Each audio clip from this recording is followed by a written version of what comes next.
The chain-stitch embroidery machine was invented in 1865 by a French engineer named Antoine Bonaz.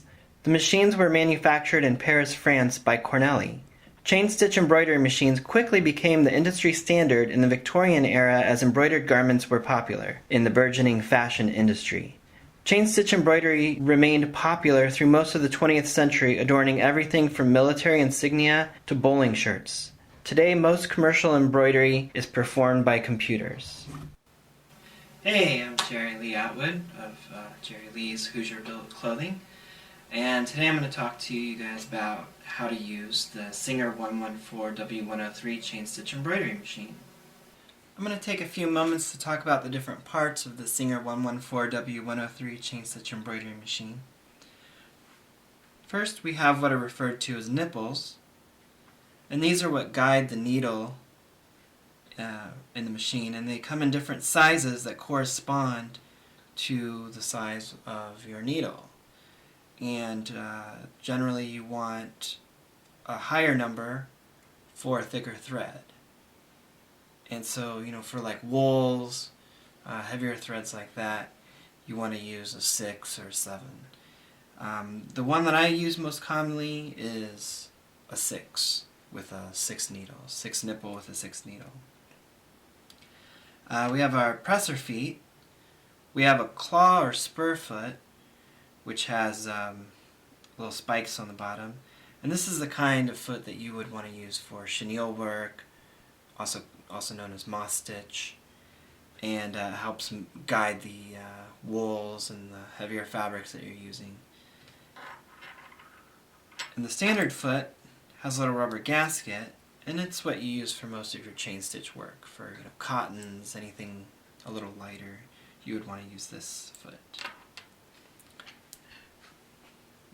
Then you have your needle holder, which is threaded on each end, and this is what your needle screws into.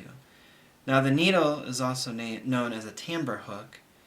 It has an open hook on one end, and that's what actually picks up the thread. And then it's threaded on this end and screws right into your needle holder. And after I screw that in, I always tighten it just a little with my pliers so it won't fall out or it won't be loose in there. And now I'm going to put it together. I'm going to take my nipple, I'm going to screw that in there.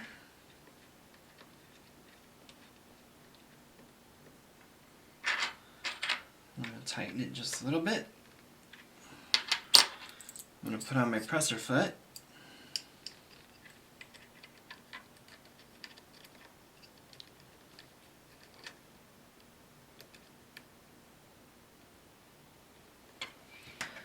And then you want to just tighten that a little bit so it doesn't fall off.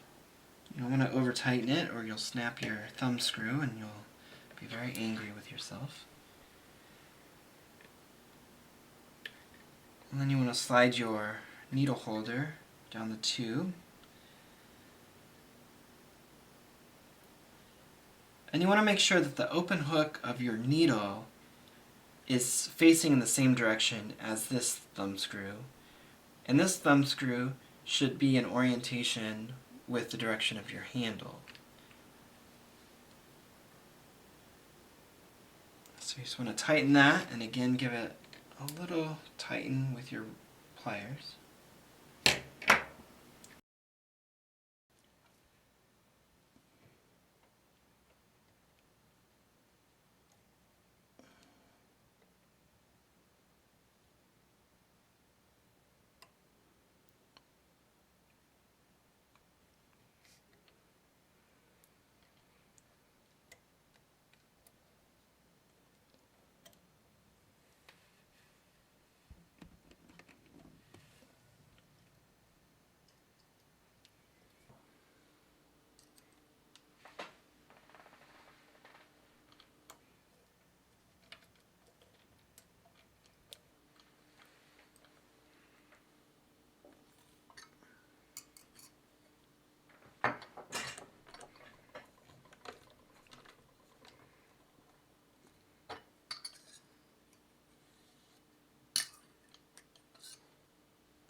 And you're ready to stitch.